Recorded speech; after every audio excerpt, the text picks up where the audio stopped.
puja canta en bona veu, la puja canta en bona veu.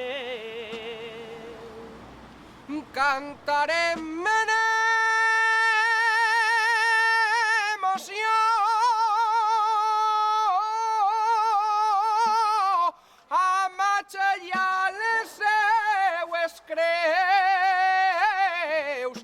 Que bonica tradició. I què millor que oferir-li un albà a la creu i a més al costat de la falla Joaquín Costa Burriana. Jo crec que contentíssim, no?, de compartir este plaer en el dia d'avui al costat d'una falla, més encara una creu tan bonica. La veritat és que sí, és tot un orgull estar avui, el dia d'avui, així cantant unes albaes a la festa dels maig. No falta de res, avui és una tradició molt valenciana. Tenim la dansà, tenim també l'albà i al costat de les flors de la primavera també. Així és, que no falte de res. València no té que faltar de res, està vàlid un sagna i el que faci falta. Bueno, i n'hi ha que veure quina veu tens.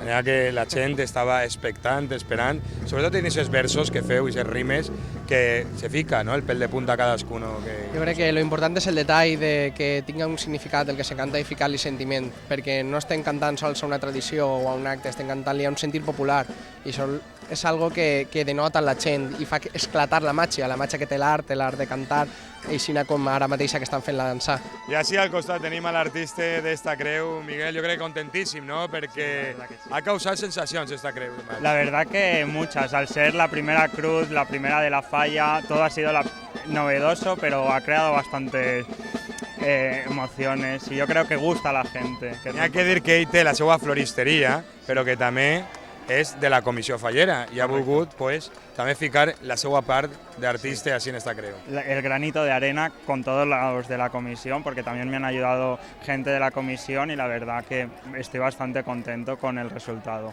Bueno, conta's una miqueta perquè ens trobem moltíssims detalls en esta creu, com a què està dedicada o com està desarrollada esta creu. Pues es un poco como veis, lleva una parte clásica y una parte bastante modernista y luego también lleva introducido el cáliz, el Santo Cáliz, porque es el año del Santo Cáliz, este año se conmemora, y además lleva el pan y la uva, que digamos que es el cuerpo y la sangre de Cristo en honor al Santo Cáliz, y está también dedicada al año de la misericordia, que es en el que litúrgicamente estamos.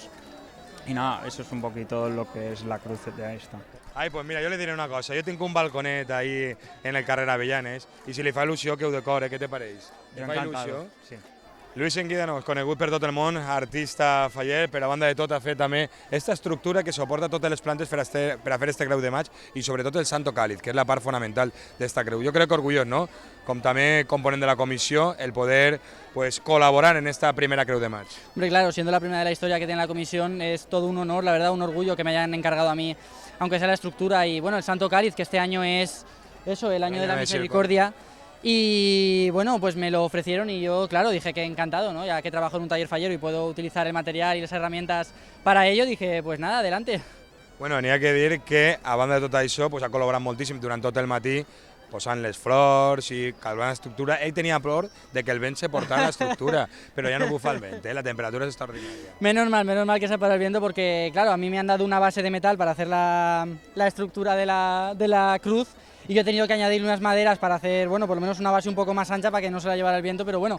I Paco, com estava dient, sempre ha dolçaina a la mà i no podia faltar així en un dia entranyable. Primera vegada que es planta la creu de maig en Joaquín Costa Burriana, n'hi ha que dir, i que ha estat envoltada de moltíssima gent, però sobretot d'aquesta dolçaina valenciana. Home, jo sempre, en qüestions de culturals valencianes, sempre intente reivindicar el nostre instrument. Però en este cas, en Joaquín Costa Burriana, que és la meua falla, en el sentit de que ja porta més de 30 anys, més de 35 anys estant en falles, pues este primer arte de la tradició valenciana, com són les creus de maig, en Julio Torma, en les falleres, en fer una dansa, per a mi magnífica, perquè ha sigut de carrer, haveu vist que anava la gent de paisà i tocava les melodies tradicionals de pobles i de tal, i d'ací de València, i tot el vist ballar a la gent en una il·lusió, en unes ganes de participar en la nostra cultura i en les festes, a part de falles, Pues imagina't com estic, com un flan. I les representants de la falla, les seues falles majors, el seu president infantil, contentíssim de poder viure aquest moment, que és únic, perquè és la primera vegada que es planta Creu de Maig al carrer en la falla Joaquín Costa Burriana. La veritat és que sí, estem molt orgullosos de poder plantar una creu tan bonica com ens ha fet Miguel i Luis, i què dir, vamos, la dansa ha estat meravellosa i un goig. Tenies ganes de ballar la dansa i no podies, eh? Moltíssimes, estàvem ella i jo ahí fent els passos per a la pròxima vegada, encara que no siga com a falles majors, però sí participar en la dansa, a la creu. Sí.